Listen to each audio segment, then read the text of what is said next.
So hello everyone, I am Vinavadini and today I'm going to talk to you about part of my PhD work, which is based on the monitoring of the initial stages of calcium carbonate mineralization by using liquid phase TEM as principal probing tool and hyperpolarized NMR. So this work has been carried out at IPCMS Strasbourg under the supervision of Professor Ovidio SN and in collaboration with the laboratory Chimie de la Matière Condensée in Paris. So this work has been inspired from a natural phenomenon that occurs in living organisms, which is known as biomineralization. So it's a process where biominerals are produced in the presence of an organic matrix. And this organic matrix actually confers very special and remarkable properties to the biominerals compared to the synthetic or geological analogs. And that is why since many years, scientists have been interested in studying this process of biomineralization because the remarkable properties that we are talking about are acquired at ambient conditions. No extreme conditions are required. So that is why this process has been a source of inspiration for scientists in order to develop and design novel strategies and for several applications. And as I have illustrated here, biomineral present in in humans, is calcium phosphate, which are present in hard tissues such as the teeth and the bones. So as you can see, with a difference in the composition of the organic matrix and of course strict cellular control, different forms and shapes and different types of different forms of biominerals can be formed. So as you can see, bones and teeth are not the same, but constitute the same ions, which is calcium phosphate. So that is why it's very interesting to understand the influence of this organic matrix during biomineralization. So in nature, there are over 60 biominerals which exist, and we decided to focus on one specific biomineral during this study, which is calcium carbonate. So calcium carbonate is the most abundant biomineral found in nature and has been, therefore, the most studied biomineral till now. So that is why we decided to focus on this biomineral. And coming back to the organic matrix, so the organic matrix can be divided into two different parts as on the right, as I have shown on the right of the slide. So there is an insoluble 3D framework, and the matrix comprises also soluble macromolecules, which consist majoritarily of proteins. And while studying these proteins present during biomineralization of calcium carbonate especially, it has been shown that the proteins are highly acidic, and an amino acid which is very common in these proteins is L-aspartic acid. So that is why we decided to understand the influence on a firstly of the monomer unit of the proteins, which is L-aspartic acid. And till now, most of the studies done on biomineralization has been done on the crystallization phase of the process, and there are less details available in the literature on the initial stages of the process, which is pre-nucleation and nucleation events. And the reason for this is because these steps of the process are very rapid, and the species involved are very small at the nanometric level. So at that time, they were not in a very powerful probing tool to analyze these species and these events.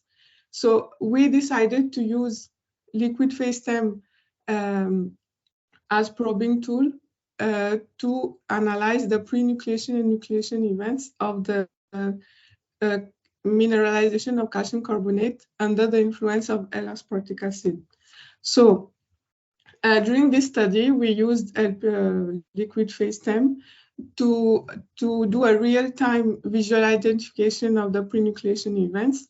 And to corroborate our results and support our results, we did also complementary techniques, which are hyperpolarized NMR, to have structural information about the pre-nucleation species at the molecular level.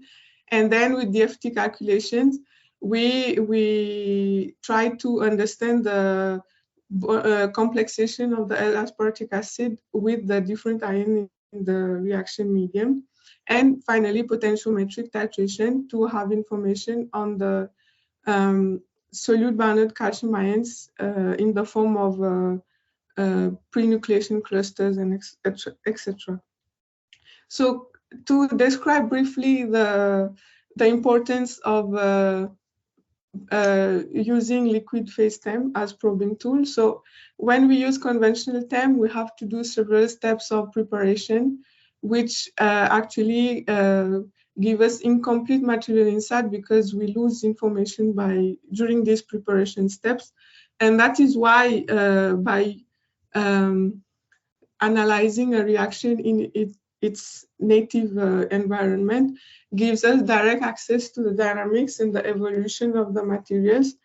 And so on top of the characterization information that we obtain using TEM, by applying a stimulus, we obtain the dynamics of the reaction, and we can follow the different steps with a temporal resolution, and which this converts the TEM from a simple observational tool to a nanoscale laboratory, and then we say that we work in situ and operando conditions. So coming back to the study of calcium carbonate mineralization, we did two different experiments. First, a control experiment without the L-aspartic acid and one with the L-aspartic acid. So I will detail mostly the one with aspartic acid since we don't have enough time. So what we did was that we put one of the reagents on the bottom chip from that we got from prototypes, mixed with the aspartic acid, and then we put the other reagent, which is calcium chloride, from the inlet of the Poseidon liquid holder. And then we flew the CaCl2, which mixed with the sodium carbonate and the amino acid on the chip. So, the first observation that we could make during this study was the formation of what we call pre-nucleation clusters, as we can see on the video. There are during approximately 143 seconds, we can see small clusters forming and aggregating to form denser structures, which become more contrasted with time. So when we looked closer at these clusters, so we identified firstly what we call individual nanoclusters, which had an average size of 1.2 to 1.4 nanometers.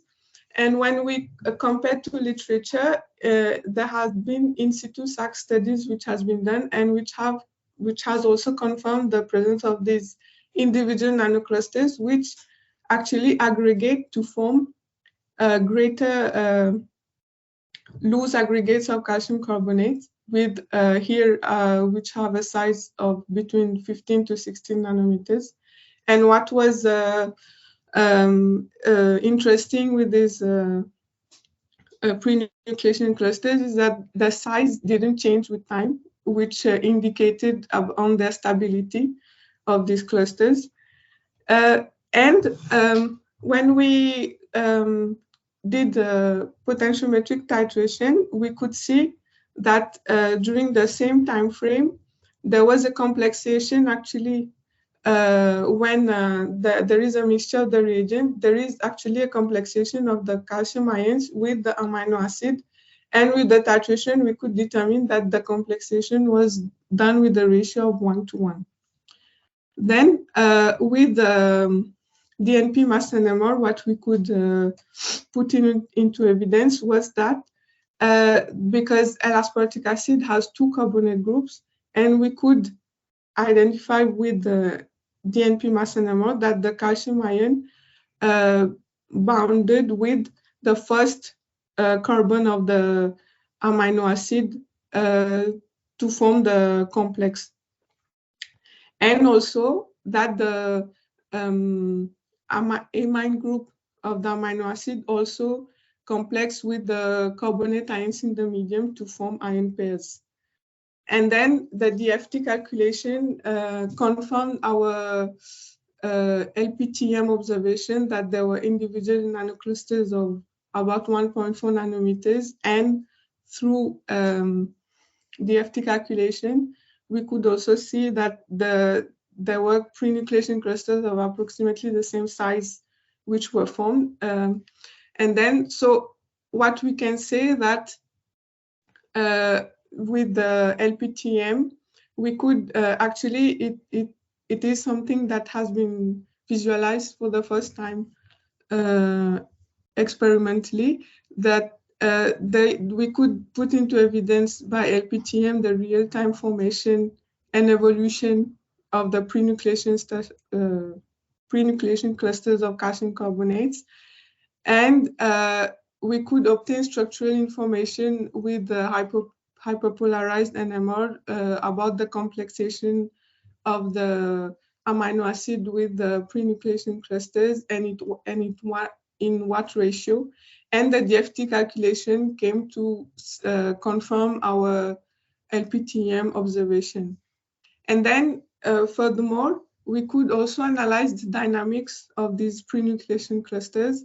As you can see, with time, the pre-nucleation clusters change their configuration, and it is something which has been observed by simulation in literature.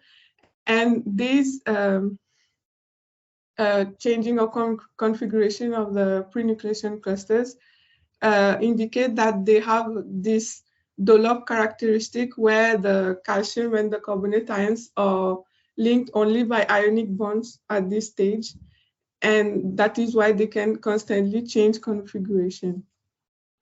And so after more than 160 seconds, we could notice liquid-liquid phase separation, where there are nanodroplets which were formed upon crossing a binodal limit together with a dense liquid phase.